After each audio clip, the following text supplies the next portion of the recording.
I wasn't going to argue with her. In fact, I daren't argue with her. I tried to challenge her and her petticoating ways when I was a teenager, supposedly man enough to stand up for myself, and deliver a resounding no when she insisted I wear knickers instead of my own undies. But that was quickly met with a relentless spanking, after which I begged for my knickers.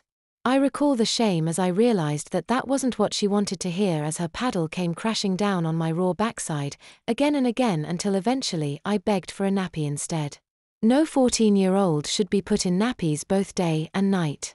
But what I since realized is that there's no point in defying my Aunt Katinka, as she will always have the upper hand. Like Kiza sows. She has the will to do what other people won't. Especially me. At work on Friday, a number of my colleagues taunted me about the catalogue. A couple of the women stood up in my defense.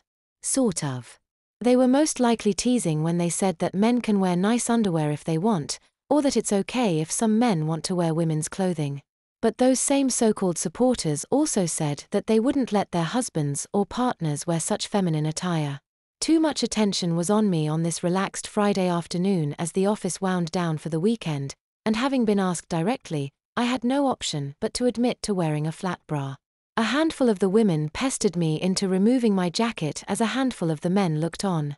Everyone snorted and sniggered at the bra-shaped object that is clearly visible beneath my thin white blouse.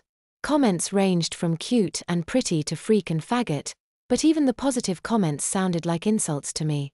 All the attention drew me away from my work, and to end an awful afternoon, my line manager was not happy that I'd failed to complete my latest mundane task by the end of the day. With a heavy heart, I made my way back to my Aunt Katinka's house. When asked how my day had been, I confessed to it being less than pleasant.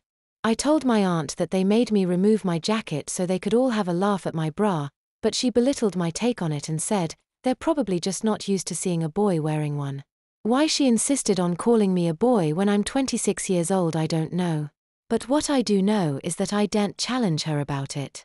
She also quizzed why it had taken me until now to remove my jacket at work. I explained that I was embarrassed about my underwear and felt it was best to keep it concealed. Well, give them time, she advised. They'll get used to it, just as you have. I've hardly got used to it. I silently screamed.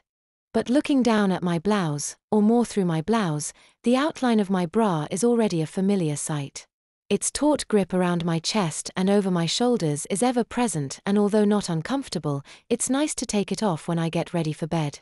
I asked if I could go and change out of my work clothes. Of course, my aunt replied. I went to my room and swapped my feminine work trousers for a pair of my own cargo pants. I unbuttoned my blouse and pulled on the t-shirt my aunt had given me and changed my sweaty knee-highs for a clean pair, then slipped my feet into my trusty baseball shoes.